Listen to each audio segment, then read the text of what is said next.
And Marshall, I'm here. I'm just going to stay off camera until the end if we have questions, just so you know. Okay.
Hello, welcome everyone.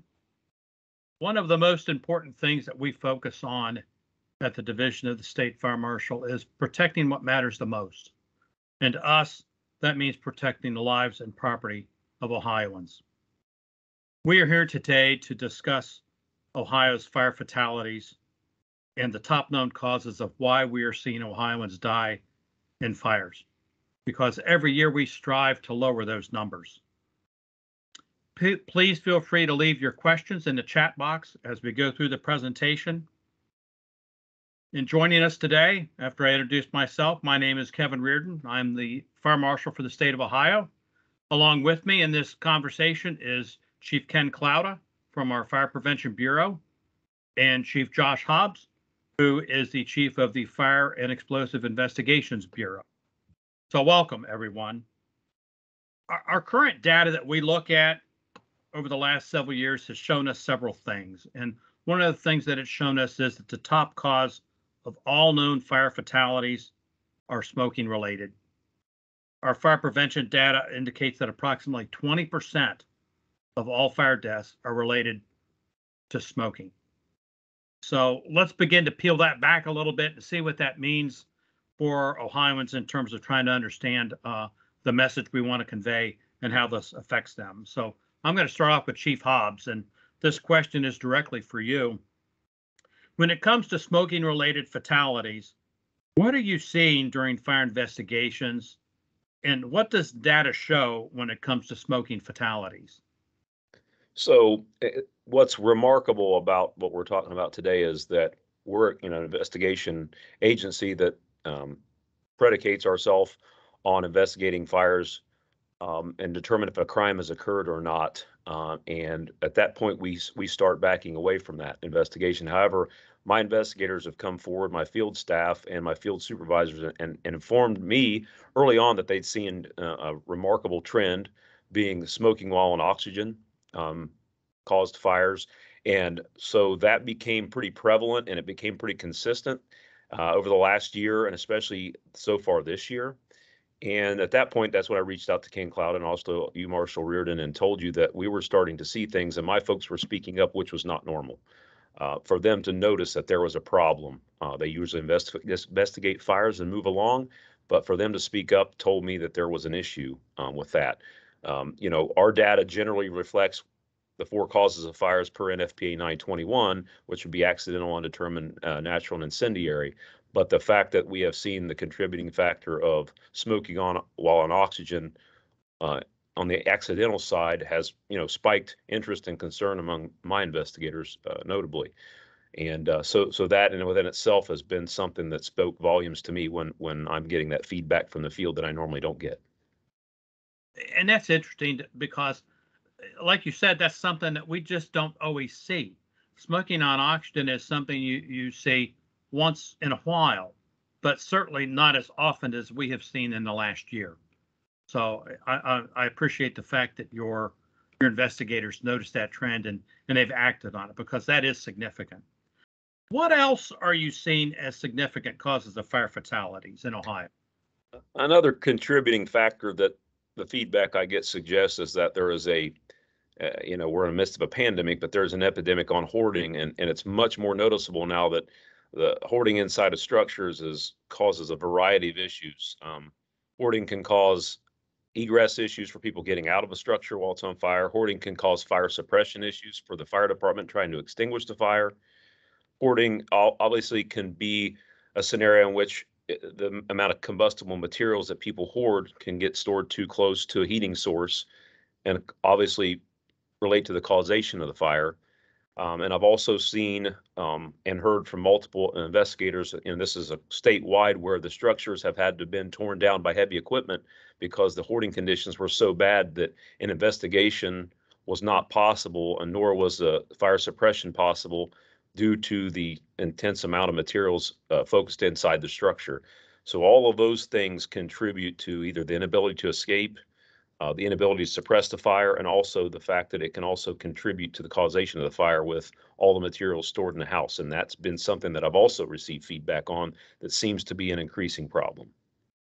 And that the hoarding issue is interesting to me because it wasn't that long ago I had a call from a fire chief that his medic vehicle, his crew had responded to the same house multiple times. It was a hoarding situation, but they'd also had a couple fire runs there, and he was just looking for help. And this is one of those odd things where the fire service has to reach outside of its own self to bring in those community partners, those mental health agencies and other community partners, elder agencies, aging agencies, to help deal with some of those issues. And he was really at his wit's end with what he could do. And he contacted some of those agencies and they were able to help. But sadly, at the end of the day, unless these folks change their minds or a family member intervenes, sometimes the situation just doesn't get any better. Correct. And I think it also presents a problem for us. It's hard to document a fire scene with things stacked clear to the ceiling. We can't accurately depict the interior of the structure when we can't even see where we're going. And so that is a very difficult process for an investigator to investigate a fire in the same manner they would any other house when materials are hoarded like that. So there's a lot of different facets to hoarding that can make things bad in a fire situation. Are you seeing that smoke alarms are present and in some form of working order in these fires that you're seeing? Yeah, we are seeing some houses that do have smoke detectors present. Sometimes we're unable to validate their working order, but I think the general consensus has been there are detectors out there, but a lot of times they don't work. And we've seen people remove batteries for various reasons, whether it's to operate the remote control. They just simply don't check their batteries.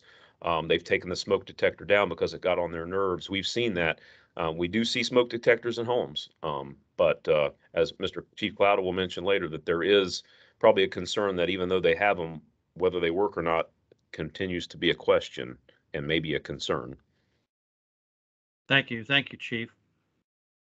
With this weekend's time change, now is really a good time to remind everybody that this is a good opportunity to check the batteries in your smoke detectors, check the expiration dates on the detectors because they do not last forever. And it's important because, like Chief Hobbs said, we depend on these smoke detectors to work to give you an advance notice that there's a problem in your house and you need to get out. They can only do that if they're working. So let me transition a little bit to Chief Clouda, and let me start by asking you the basic thing. How often should smoke detectors be checked? So that's a good question. So Smoke alarms need to be checked at least monthly. What you can do is just go ahead and test them. Make sure that they sound whenever you press that button. That's telling you that the batteries are working and that there's power going to that device.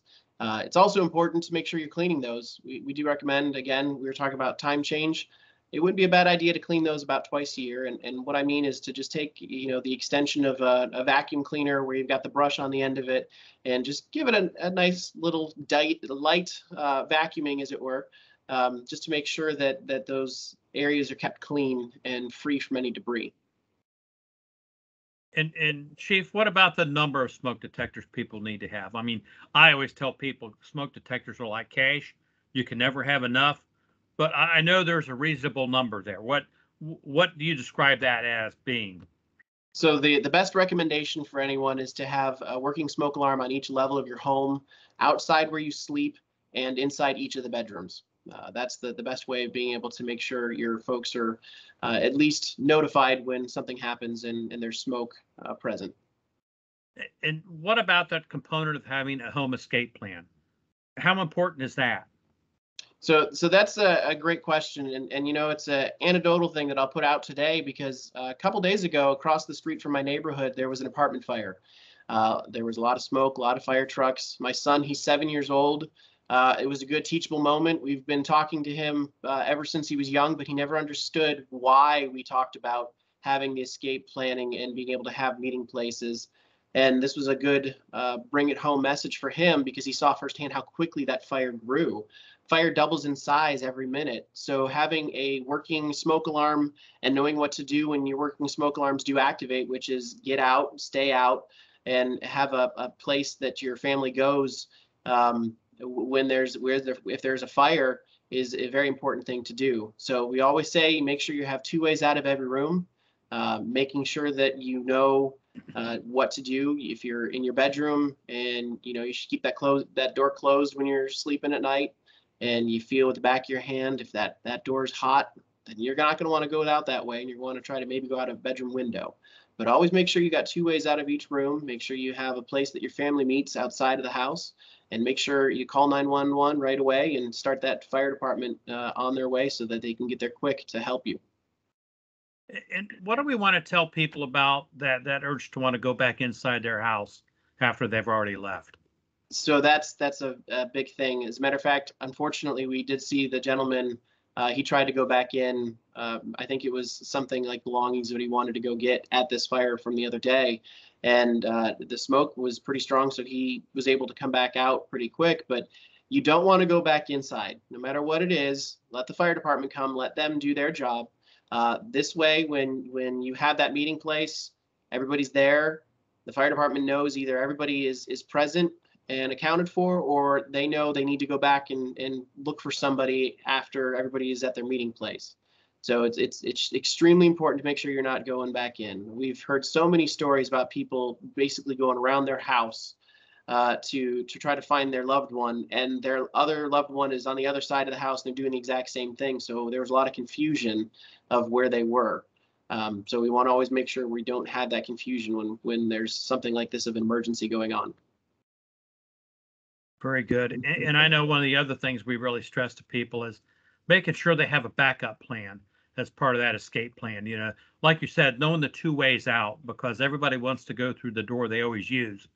And it's highly possible that door might be blocked by fire and you can't Exactly. So, we really like to stress to folks that 2 ways out is just as critical as having the escape plan itself, because you can't always plan on that 1 way in, that 1 way out to be there for you. Chief, what else can Ohioans do to protect themselves and their families from being victims of fatal fires? So you're going to want to make sure you're always being vigilant on keeping all of your electrical outlets in good working condition. Don't overload those outlets. Don't have any of your equipment that you're using frayed wires or anything like that. I know we're coming out of the heating time of the year, but it's still important.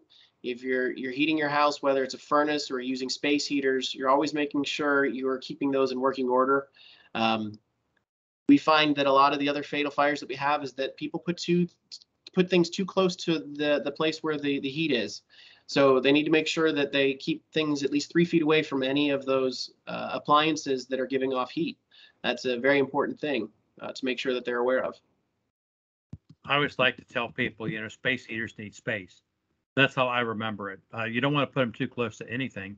And last year, we did have a rash of fires that were caused by those alternative heating sources.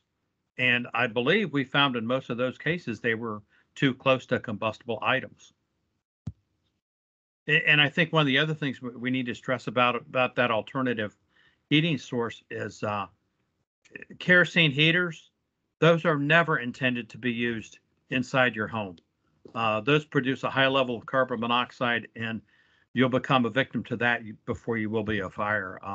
And here again, we take that for granted, but any source like that inside your home is going to generate carbon monoxide. So we definitely don't recommend that at all. Let's take some time to answer some of the questions that might be in the chat box. So I'm going to ask Michaela to let us have some of those questions. Good afternoon, guys. I'm Michaela Hunt in communications with the Department of Commerce, and we're so fortunate to have the State Fire Marshal as part of the work we do here at Commerce. We did have marshals and folks join the conversation after we shared that we were taking questions, so now is a great time for those of you who have joined. Please put your questions in the chat. I do have one hand raised here, and it's coming from a phone line, so the question's not in the chat, but I do have a phone number ending in 5075. You have your hand up.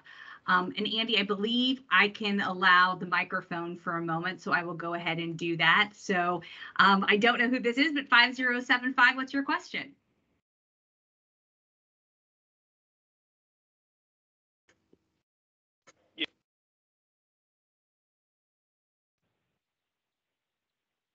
I heard you for a second. You want to try again?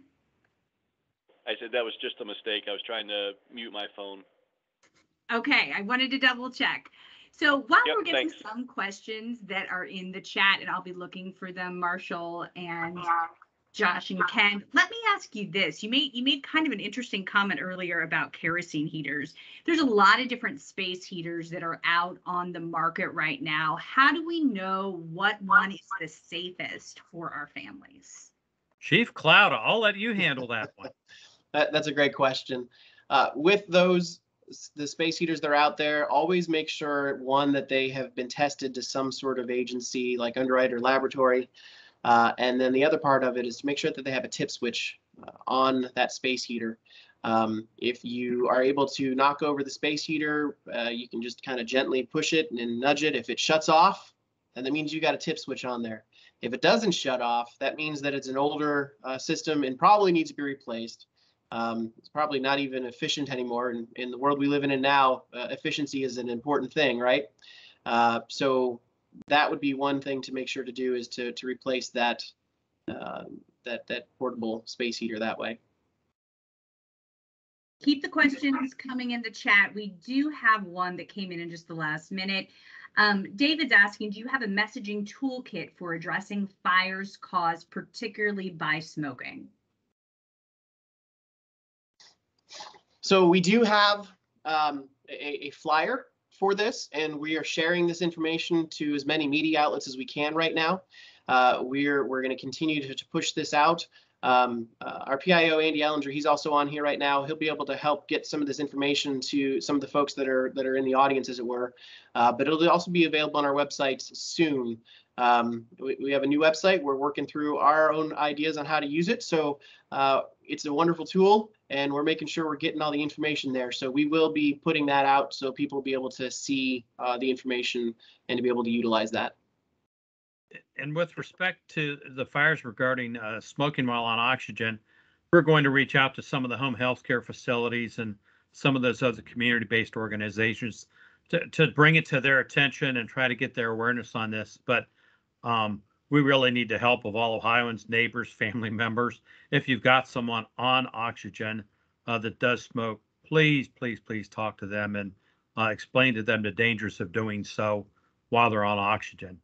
It does not take much to have a fire from that practice. And we really want to see this trend go backwards. Yeah, Marshall, I'll add that some of these people could be living in like congregate living settings or assisted living facilities. So a fire in their particular unit or in their section could contribute to a fire spread into somewhere else. So it's not just inclusive to them as well, but also to other people surrounding them. So I think that would also be something I would suggest. That Chief Cloud and I, we talked about earlier about, this can affect other people, not just those that are smoking on oxygen. And that's a good point too, because in the rural areas where we have, all of these types of healthcare facilities, assisted living facilities, one of the factors there is they don't have a full-time fire department. More than likely, they don't. They have a volunteer department that's going to do their best to get there as quickly as they can, but that's not going to be within a 5-minute period of time that you would see within an urban area. So the point there is that fire is going to extend a lot and cause a lot more damage and perhaps take a lot more lives than if it could have been prevented. So what's a safe form of heating for a person who doesn't have a fireplace when the electricity goes out? We know we've seen some of that with some of the winter storms that we've seen here in Ohio this winter, since you don't want people to use kerosene heaters. So we talked a little bit about, safe space heaters, but if I'm looking for something that really gives off warmth and I don't have a fireplace, what are good options for me? I know a lot of people use things that are gas powered sometimes from the outside of their house, generators. So can you guys talk a little bit about what's, the safe thing to do there? All right, Chief Cloud, I'll let you take part of that. Okay. So if you don't have the ability to heat your home with a fireplace and it's, the power's out and it's cold, having a generator to be able to power those 1 or 2 space heaters in a small area, that's not going to be a bad thing.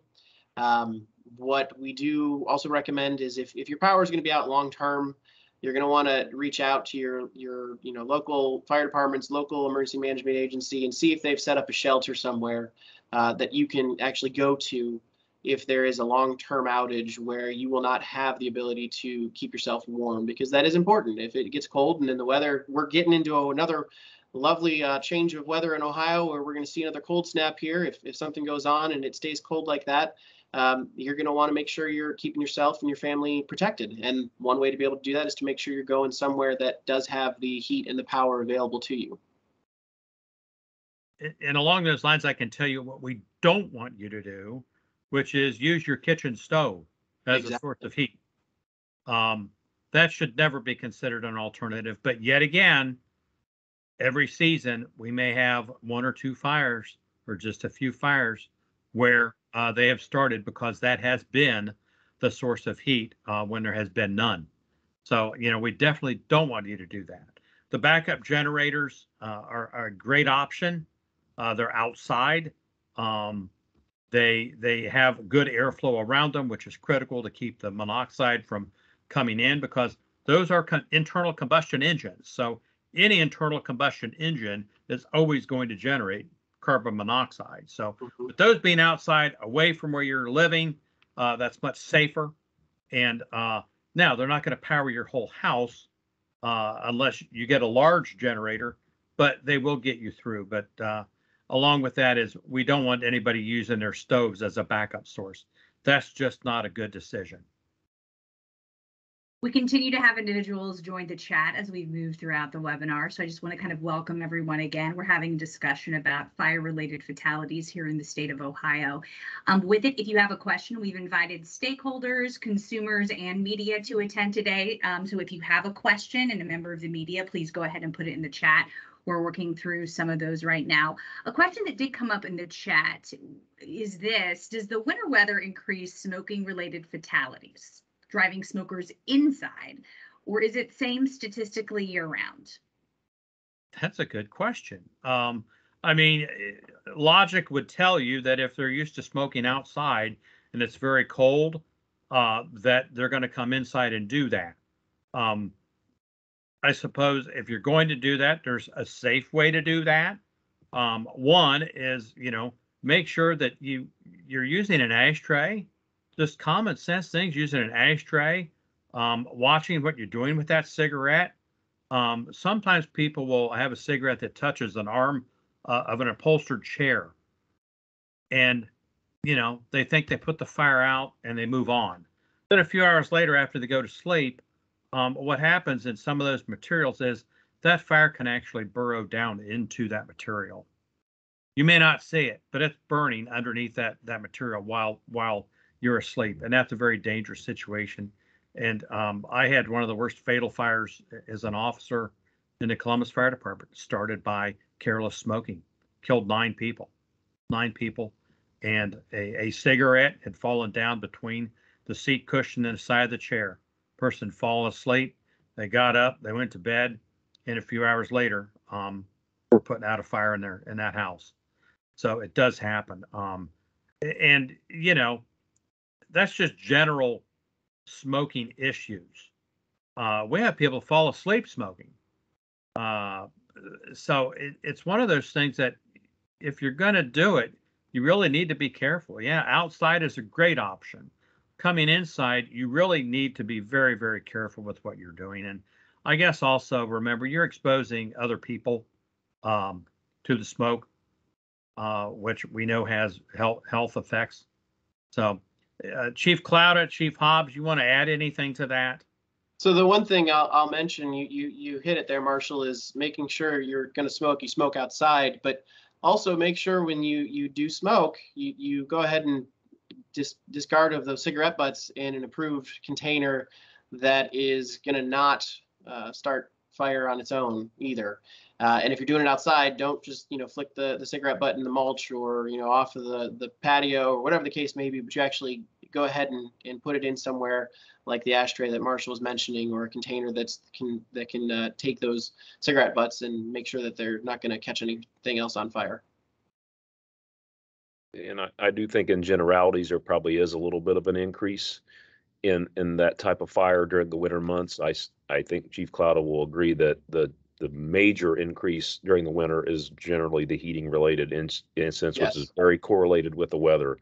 Sharp increase this year with that sharp winter blast we had at the very beginning of the year, correlated with a very substantial increase in fire deaths and heating related fires for us. It will ebb and flow throughout the year, but I can say that we've had people that have perished on their back porch from smoking while on oxygen as well. So it's just inherently dangerous regardless of where you do it. But obviously inside is of a higher risk than outside. Just for everybody's benefit that's listening and viewing, there's been a trend in the fire service nationwide for a few years called community risk reduction. It's a really exciting opportunity for fire departments nationwide to begin to really analyze at the very local level what are their major causes of fires, what are their major causes of calls for emergency medical services, and on down the line.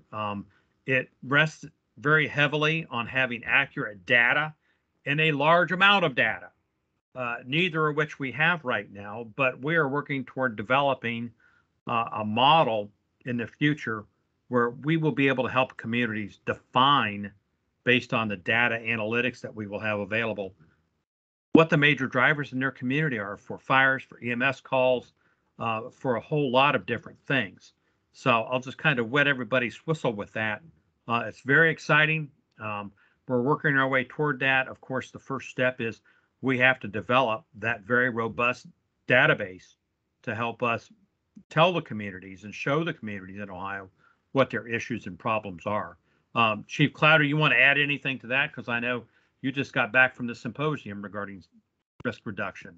Yes. So what Marshall's saying is I came back from what's called the Vision 2020 Community Risk Reduction Symposium.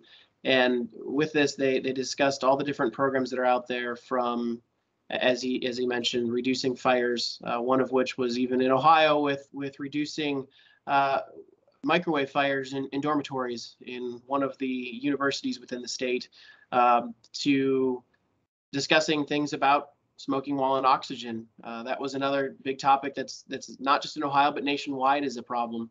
And what the things that we're going to do in Ohio is come up with a statewide risk assessment, and we're going to be able to kind of get a blanket idea of what is affecting the entire state. But he is correct. We need to work with the local fire service and the local communities on identifying what their specific problems are. And we've been doing that in different pockets of the state as much as we can, and working with them and their own specific data sets and trying to figure out what's going on.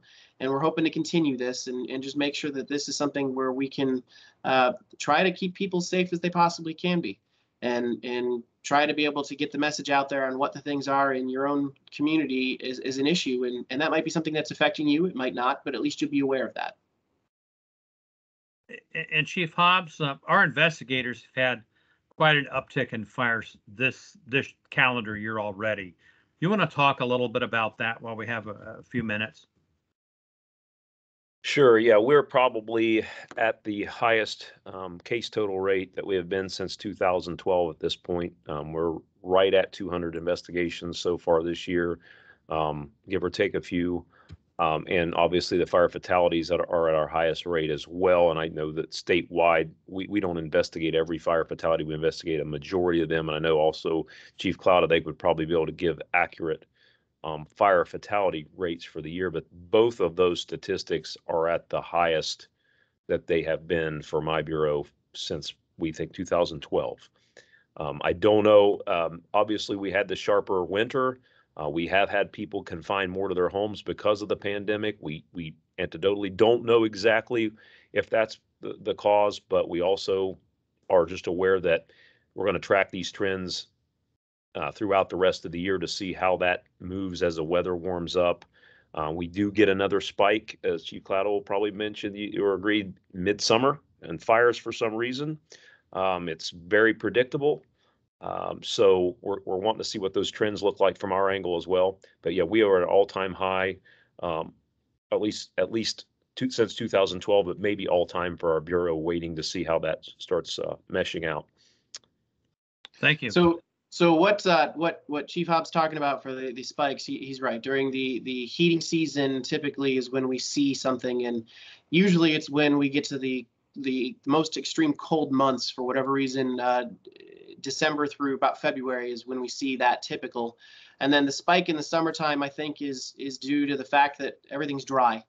And we're seeing more fires occurring, not necessarily even from maybe the homes immediately, but outside. People are working in the yards. We got lawn equipment that might be catching on fire, or it's hot. They leave it sit out and it catches grass on fire. There's a whole laundry list of things of why that could be happen. And we're trying to make sure that we're at least communicating a message of how to be able to help these things. Yeah, and we've seen things like garage fires as well. In the summertime, a lot more activity in the garage. Fires caused by, riding lawnmowers parked in the garage, charcoal lighters, charcoal grills, too close to something, things of that nature in the summer. Those are somewhat explainable, but those are the two trends that we can about bank on every year occurring. But the numbers are just much more substantial this year than they have been.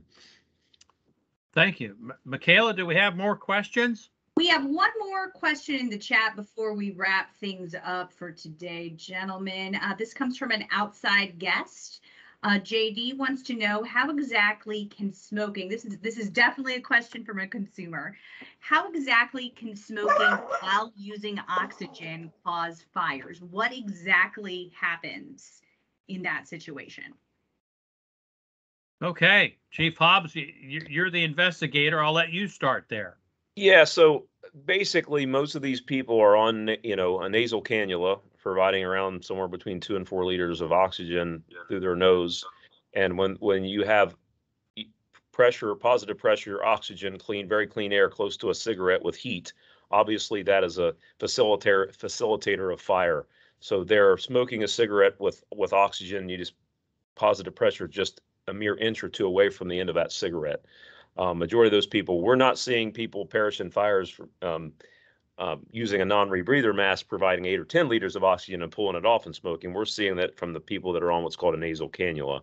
And that is prevalent because the proximity of that positive pressure oxygen is just very, very close to where the cigarette would be. So that clean air The fire likes that clean air. In a simple It term. just supports that entire Yeah. combustion process. Combustion process, yes. So I'm going to ask a follow-up question without getting graphic. What happens next? Does the person's clothing catch on fire? Does something in the room catch on fire? What happens? Well, a lot of times it can be a very fast, overwhelming fire, obviously flash because of the oxy introduction, and sometimes they'll react and pull that cannula out and actually make it worse. And some of these people are, chair bound, couch bound, whatever, and then they're on something that has a lot of good facilitating fire spreading material around them. So it ends up being a situation like we had an injury that was critical in nature, but did not result in a fatality, where the individual extinguished herself and walked into the fire department and said, listen, my apartment's on fire. I was smoking while on oxygen, but the person was burned fairly severely, but walked into the fire department nearby. And that can happen as well. We're able to extinguish herself. But some of these people who are more terminally ill or in wheelchairs or those other situations, it just can't escape that rapid fire spread that's very possible when you have that oxygen there. And another factor too is what kind of clothing they've got on. Yes, clothing. If they've got on something that's made out of cotton, that's a little bit more robust fabric, the fire may not spread as fast. It's going to spread, but not as fast as it would be if it's a synthetic or nylon or silk type material. Those materials just almost essentially flash. And they don't have a lot of fire protection properties built into them. I would agree with the Marshal. Most of these people are wearing night type clothing or clothing that's comfortable, that's usually a polyester, whether they're nightgowns or thin pajama material, that would really not be a good situation for for them when it comes to the fire spreading their clothing. So these type things happen. Some of these people are bedridden. They'll sit up in bed and smoke, that kind of thing on the edge of their bed as well. But it's just a sad situation because they're doing something that's making them comfortable in their struggle, but yet the risk is just astronomical. Very dangerous. As we wrap up, and before I give an invitation to the members of the media who might be on this call today for something we have coming up in a couple of weeks, is there anything else that you all would like to add? Here's your chance. Last closing comments. Michaela, I just want to thank everybody here. Go ahead, Chief. I was just going to say, Chief Cloud mentioned there's going to be a little cold snap this weekend. So, as we mentioned earlier, I'm not the fire prevention chief, but we'll probably see a little uptick ourselves. But I would always tell people this is an opportunity for everybody to kind of double check everything. It's a smoke detector weekend and it's a cold weekend. So two things. That was what I was going to mention. It is the time that we always try to preach of changing the clocks, because we are changing our time.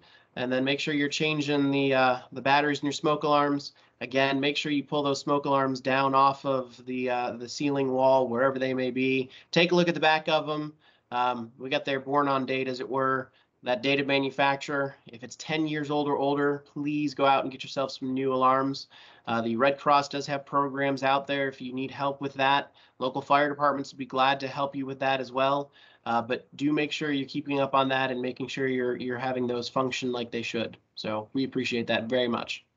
Marshall, I'd love it for you to have the last word, but we actually have one more question. I saw that. Yes, Wow. Did you see that? Okay, so Yes. Morgan, I'm going to unmute your microphone so you can ask the question. I believe you should be able to do that now. Can we hear you? Can you hear me? Yes. Wonderful. I was just hoping you guys could give me your names and spellings. I'm with the Shelby Daily Globe. I would just appreciate your names and spellings and title. Okay, my name is Kevin Reardon, Reardon, and I am the State Fire Marshal. Great. And is that Kevin? Yes. Appreciate it. Thank you, Kevin. Chief Clouda. And my name is Ken Clouda. That is spelled Klouda. And I am the chief of the Fire Prevention Bureau. Great. Could you just spell your first name? Is that Ken? Correct. Ken. Appreciate it. Thank you so much. I'm Josh Hobbs, Josh Hobbs, and I'm the chief of the Fire and Explosion Investigations Bureau. Thank you so much, Josh Hobbs. I appreciate it. Thank you, Morgan, for attending today. And We do have a special invitation before Kevin closes things out. We are having the State Fire Marshal and EMS Hall of Fame. It is on March 23rd at 2 p.m. We're inviting members of the media to attend. There'll be an opportunity to interview some of our awardees around, we think 3:30, 3:45 at a reception afterwards. We'd love to have you there. Our awardees are represented really from areas throughout the state. And Andy Ellinger, the PIO for SFM, will be sending out a media advisory next week with more details. So if you're a member of the media, we would love to have you there to celebrate and honor some of these awardees. Marshall? Okay. For those that are on here that are members of the public, I want you to know that the Ohio Fire Service is there for you 24/7. We have over 1,180 fire departments in the state of Ohio, serving a population of about 11.5 million people. Last year, they took 1.4 million fire report incidents that we received in our office. So they're pretty busy on top of that, but they're there for you 24/7. They do an outstanding job. Many of these departments are volunteer. They're not career paid. They're in rural areas. They have a much different set of circumstances than what I worked under for 33 years in an urban environment. But they do just as good a job. They're highly professional, highly trained, and they're there for you everywhere in the state. I just want to thank everybody for being with us today. We've never done anything like this before, so this is the first for us. And I encourage everybody to, if you have questions, please contact us. You can get us in social media. We're on Facebook. We're on Twitter. We have a web page in the Department of Commerce that you can submit us questions to, and you can also learn more about us. So thank you all very much. And just remember, we're trying to protect what matters most to Ohioans. And for us, that means their lives and property. So thanks, everybody.